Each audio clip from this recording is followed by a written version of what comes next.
Half an hour of discussion, so we will start in a late at 8:10.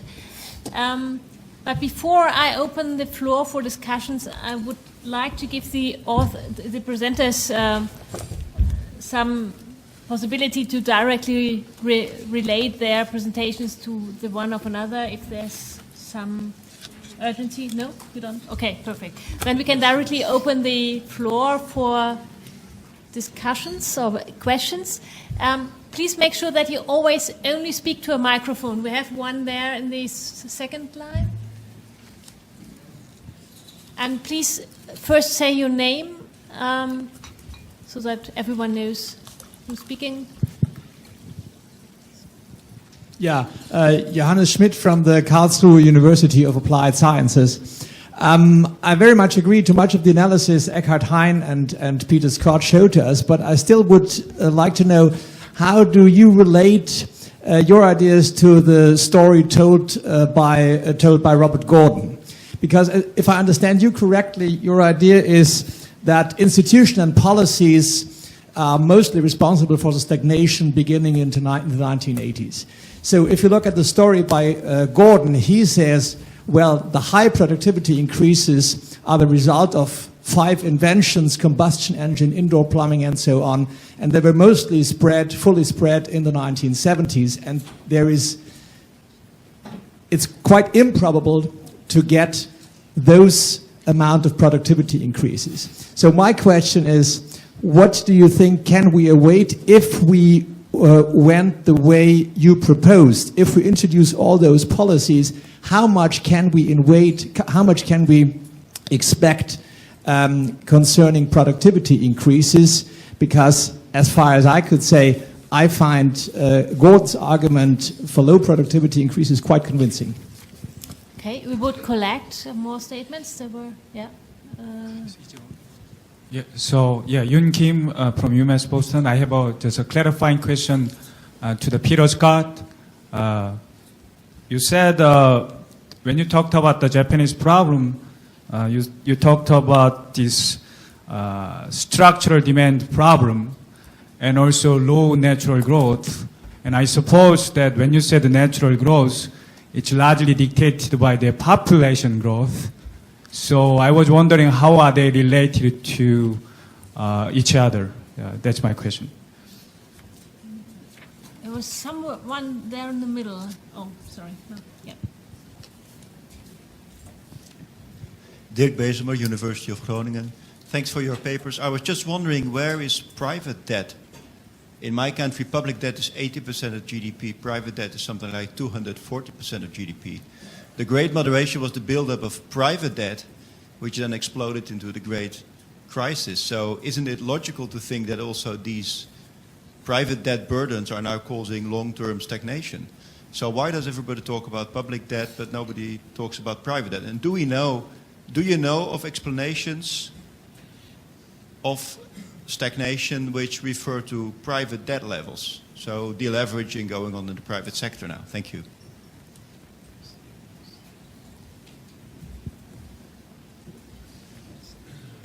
Yes, Marc Lavoie from the University of Ottawa. Well, first, I'd like to thank Roger Backhouse for mentioning Benjamin Higgins, because when I was hired as a young professor at the University of Ottawa in 1979, I took over his office. And it's true that I found there was a huge book that he had written on economic development or theories of economic development. And I have a question for Peter Skott. Thanks for your very clear presentation. Two things. I was wondering if I got it right. The rate of interest doesn't seem to play any role. So could you intuitively tell us why? Because I guess this must be surprising in the definition of your long-term debt to GDP ratio. And the second thing is, I mean, you talked about Japan. I was a bit surprised. What about the financial crisis in 1990? Didn't that have a role in explaining the very low rates of growth in Japan?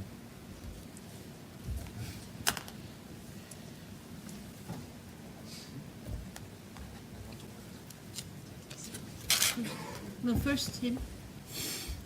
I'd like to ask to Mr. Peter Skott. Yeah, I'm André Nassif from Brazil. Brazil nowadays is facing a dramatic recession. The GDP will drop this year 10%, and next year probably 2%. And we are obliged to implement a dramatic fiscal adjustment.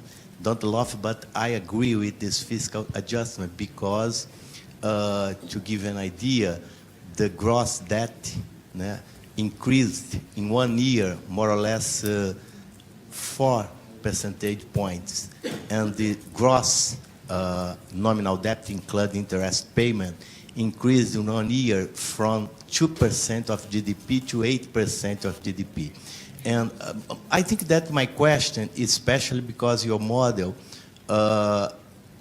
concentrated basically on the stock of debt to GDP, but not the maturity. And I think that even for advanced countries, I don't see any role for expectations about the trajectory of the debt on the long run. Can we have one more?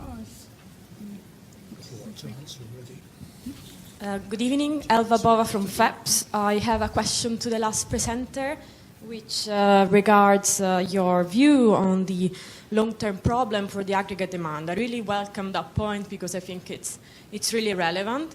I wonder whether with low population growth, and then if you add to that ecological constraints, what's the relevance of growth? Why should we still keep looking at growth and not at full employment, for instance? So are these two objectives compatible? And then if growth will continue to be low in the future due to low population growth, ecological constraints, what's the role for fiscal policy? And on that, I think I share the view of our fellow from Brazil that we are talking about countries which have demographic transitions. I'm coming from Italy, and we have an enormous problem of aging population. So public spending will increase. I'm not optimistic about growth. And we pay every year 4% of GDP in interest payments. Where do we go? Thank you. Okay, I think we already have enough questions for everyone. That's my feeling. So maybe we have a first round of answers. Anyone who wants to start? Mostly Peter for the moment. But I mean, anyone else? Nevertheless, both of you should just add in case you want to. Okay. Does this microphone work now? It should, yeah. It should work? Oh, now it's on? Yeah. Now it's on, okay. A lot of questions here, and I'll probably not be able to answer all of them. I may forget some. The relation to Robert Gordon, basically I don't think that I have a lot to say about what determines productivity growth. I don't know whether he's right or wrong.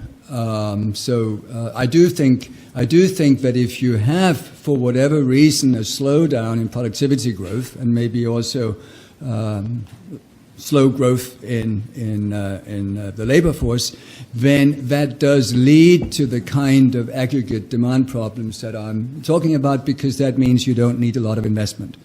But whether we are faced with a long-term decline in productivity growth, I'm not the right person to answer that question. Private debt, I think private debt is an extraordinarily important question. I didn't talk about it because I only had 25 minutes, and I don't know that I might be the best person to discuss that in detail in any case.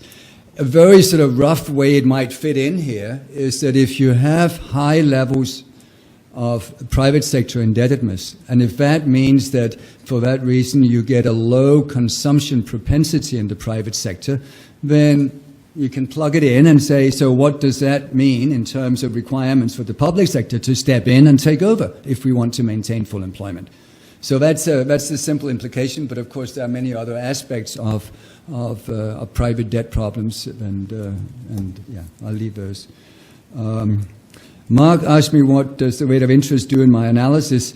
Well, the way it comes in, and I guess I sort of skipped some of that, is that in particular if you take a sort of mainstream view, then changes, adjustments in the interest rate is a way of changing the capital intensity in the long run.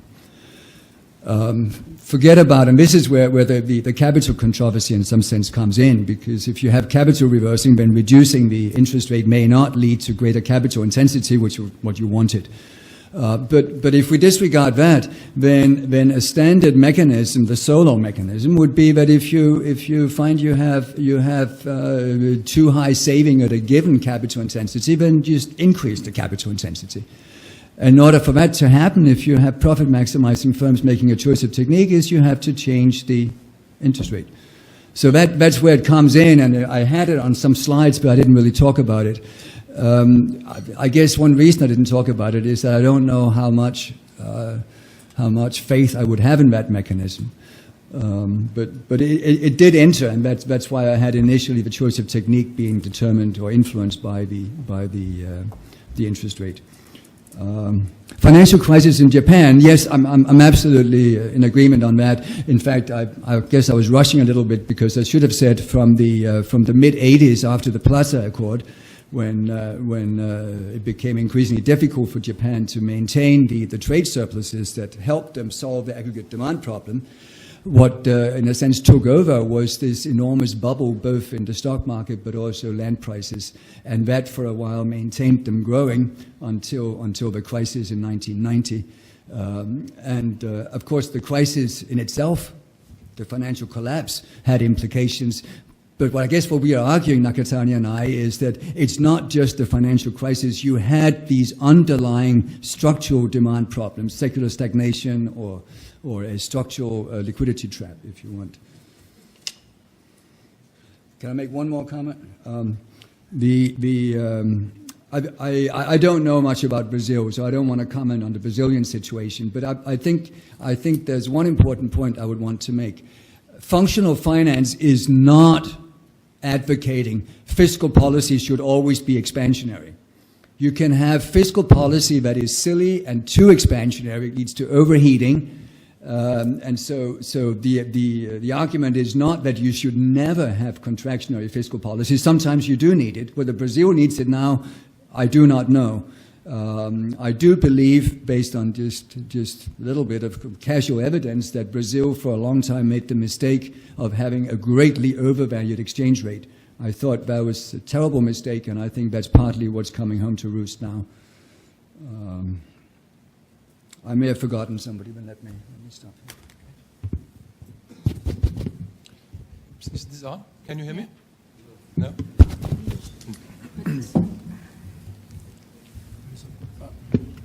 No, it's on, I think. Yeah, it's on. So can you hear me? Okay.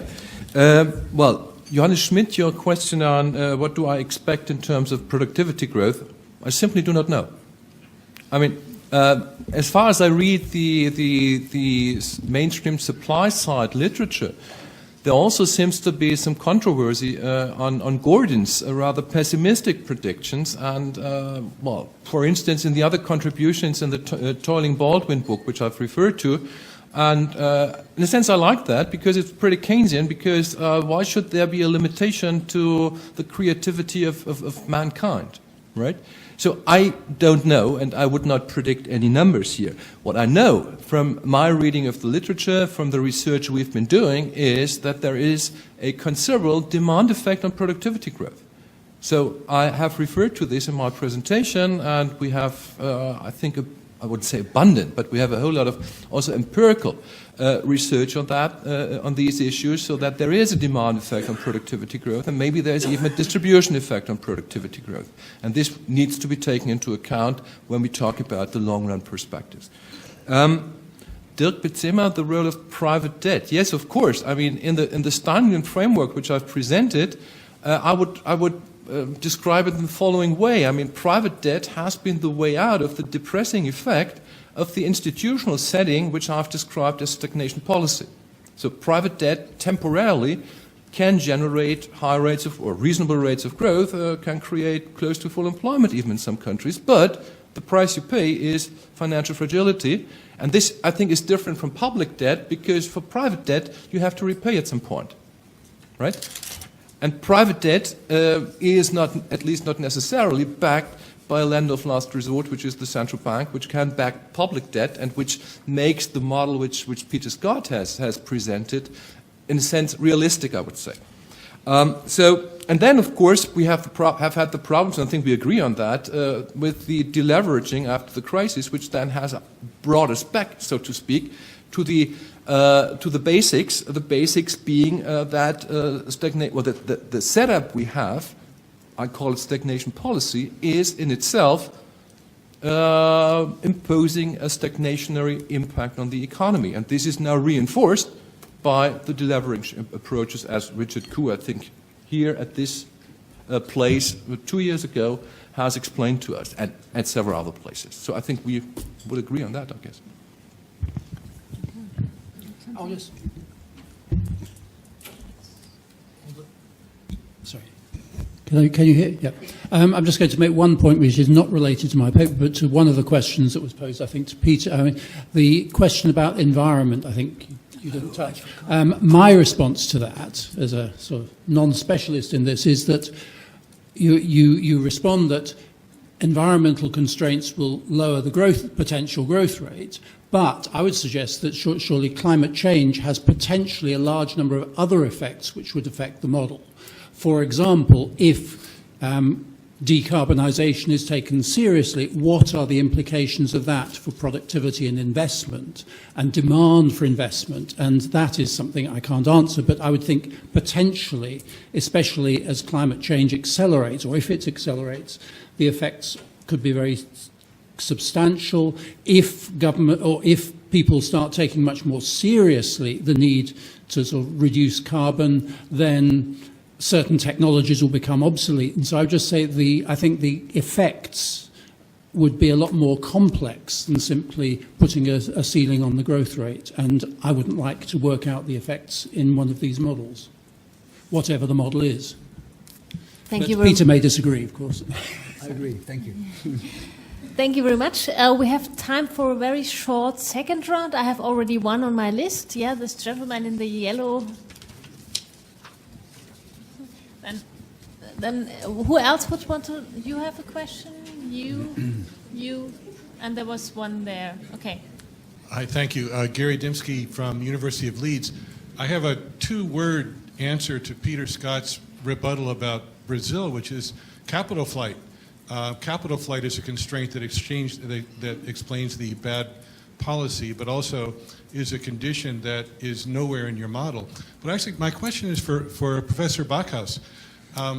I'd always viewed Hansen as an embodiment, the person, one of the people who brought Keynes to America, along with Klein.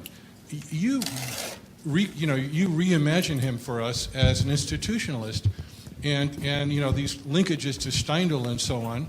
And so we think of power, corporate power, and of course you mentioned, I was thinking of Burley and Means and their work. So would you say that for Hansen, to take on stagnation, we have to not only think of Keynesian policy, but also the need to kind of challenge the instances of corporate power where they may be in our era?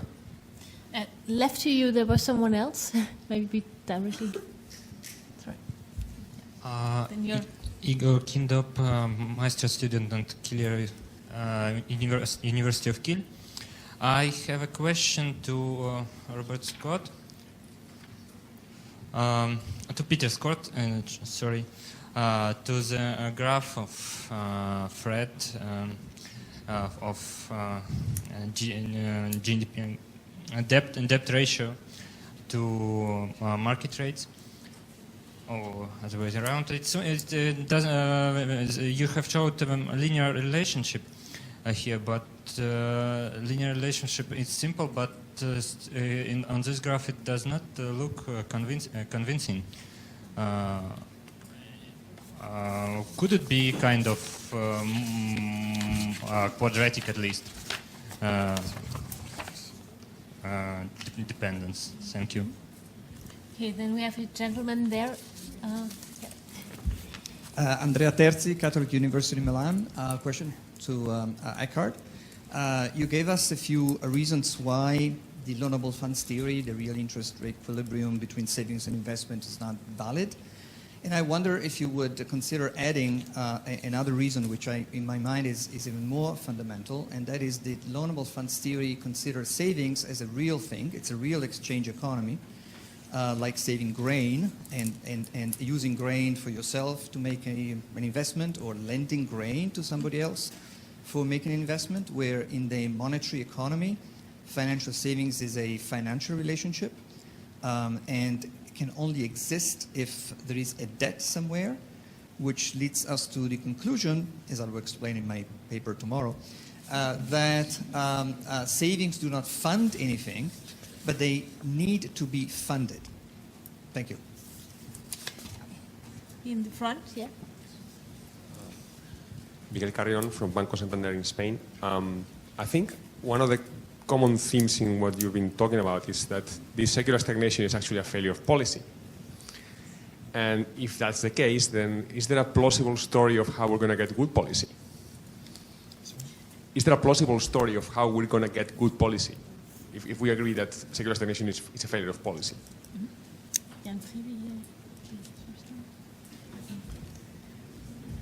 I think I didn't forget anyone.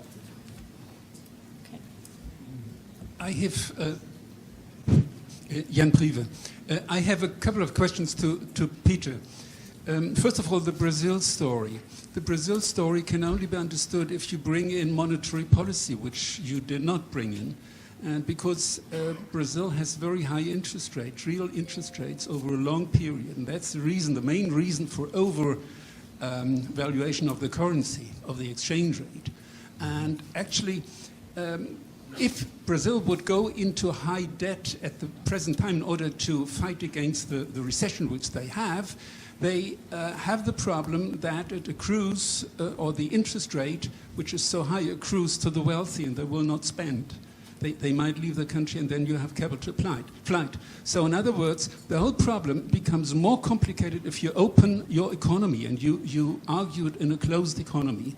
And this means that, or this implies that you should, or we should question whether in an open economy, in a globalized economy, things can be done as what you propose. So if you get indebted abroad, then you have exchange rates and interest rates, and you have to defend your exchange rate, etc. And then functional finance becomes perhaps impossible, question mark. So then question to Eckhard, very short question. What you call, or what Steindl calls stagnation policies, is it really policy? Can it be done? Can these things be done? If it were simple as it seems, well, then let's go for it. But I think these are very entrenched trends which are very hard to change, especially in a globalized economy. But I would like, Eckhard, that you perhaps, even though you have not done so far, comment on the policies of functional finance that Peter Skott proposed. So is that perhaps the main anti-stagnation policy that Steindl prefers, or you prefer? So maybe you come out of the defense and out yourself as where you stand in this respect. Lastly, to Roger Backhouse, regarding Summers, you didn't go too much into that because of the time. Sorry, that's a problem. I never understood with Larry Summers one simple thing. He argues that there is over-saving relative to investment, so S is bigger than I. he does not clearly refer to which country. So if you have an S over I situation, you have in your country less aggregate demand compared to aggregate supply. But this is not the situation in the US. This is the situation in Germany.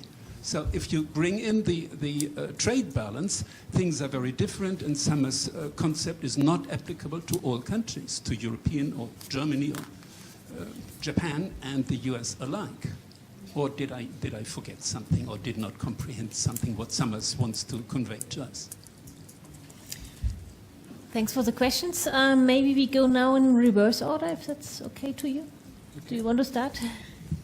On Summers, I'm going to set a good example to the younger people in the room and say, I will confess I don't know the answer to that question, and I'm not going to try to answer it, and I'm just going to confess that I can't answer that at the moment. I perhaps should be able to. The question about Hansen and Keynes, how many hours did you say I got? By 1953, Hansen has made the decision that he is going to present himself as a Keynesian, and he is using Keynes. If you read everything he wrote in the 1940s, he is much more critical of Keynes, and I was really talking about that period. And I would regard Samuelson as so close to Keynes as I wouldn't, so close to Hansen in that period that I would not want to separate them at all. He does not, I did say, he does not go down the income distribution as a cause of stagnation route. And in a sense, this clogging up, as I've argued in another paper recently, which is referenced in this one, in a sense, his argument about clogging up the financial machine is developed as an alternative to this sort of corporate power clogging up the product market explanation of the Depression. And because for much of the 38, 39, a lot of the explanations were still running in those terms, and Hansen and Curry sort of turn that round in a sort of Keynesian direction. Now, whether you say it's Keynesian, they were obviously aware of Keynes, but he is just thinking in dynamic terms right from the start. So this means when you have American Keynesianism of Hansen and Samuelson, it has a very different flavor. So if you read, and last point, if you read the textbooks, so the sort of ones that I and perhaps you were brought up on, you see limitation of investment opportunities as one thing which fits nicely in the ISLM curve, and as a student you don't think twice about it. It's just obvious a vertical curve, but that's not. It's okay. You may be able to get it from the general theory, but it comes from Hansen and this sort of structural supply side. Sorry, I'm using wrong words there. But this long-term explanation of a shortage of investment opportunities, and so American Keynesianism, and I could carry on again, is very different from in some ways from the general theory. So, and maybe you wouldn't challenge me on that, given the audience we're in, that American sort of mainstream Keynesianism is not quite the same thing as Keynes.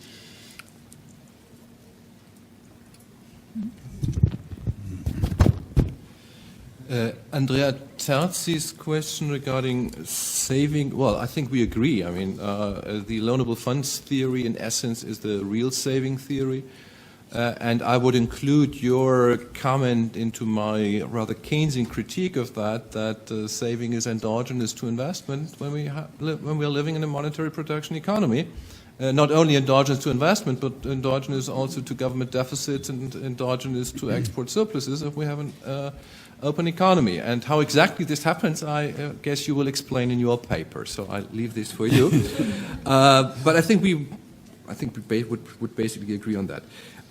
Maybe I take the policy questions, how to target good policy, and Jan Prieve's question, what exactly is stagnation or is anti-stagnation policy? So, well, how to target good policy, I don't know. Exactly. But what I do know is that when we're talking about stagnation policy in the Steinleian sense, we are not just talking about changing the majority in Parliament and electing a new government.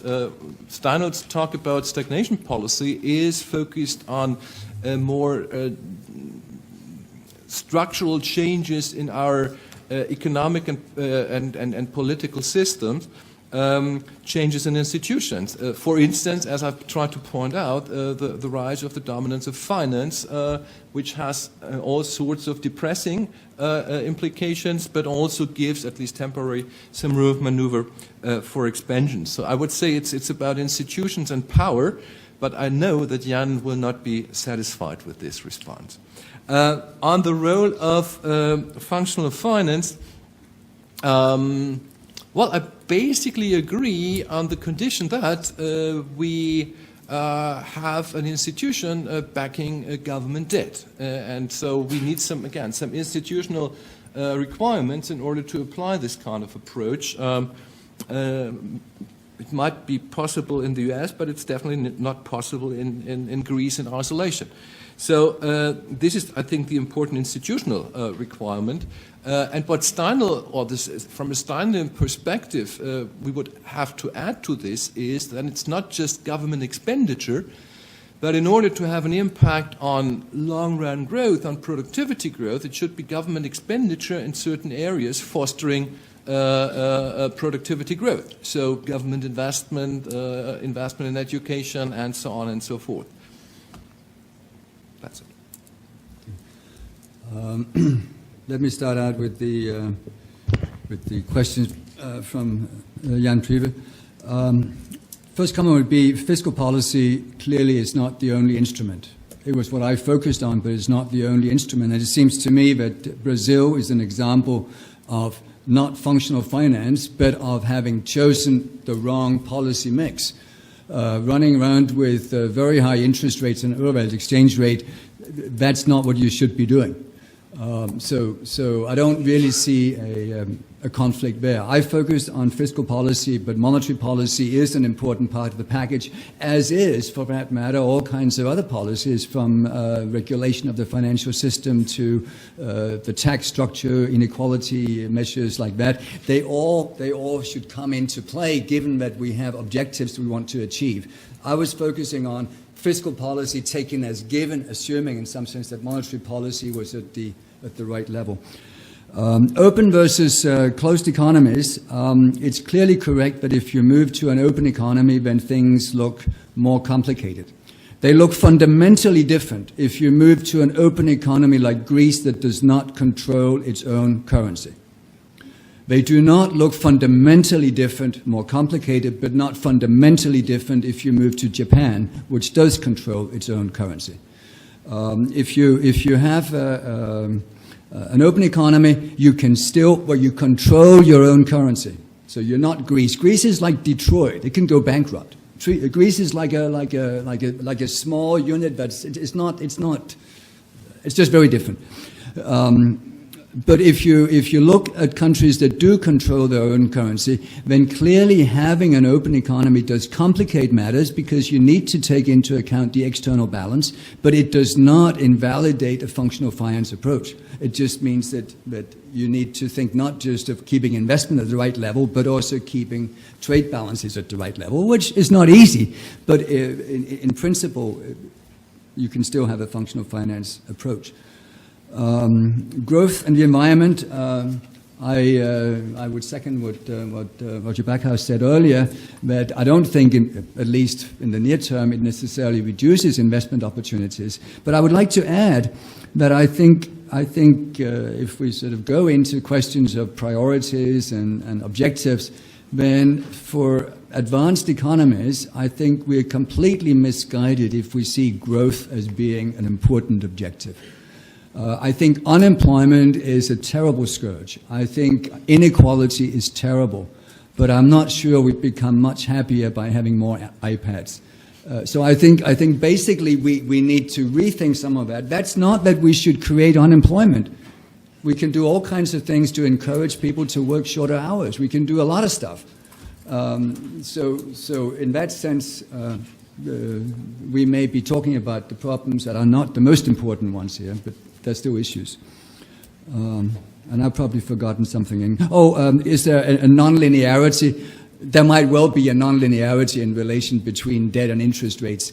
What I gave you was just a very crude graph, and I just wanted to tell you that I don't think there's any evidence for the anti-functional finance argument. I didn't want to push it further than that. Okay, thank you very much. Then I would conclude this session by thanking all the presenters for their clarifying and insightful presentations.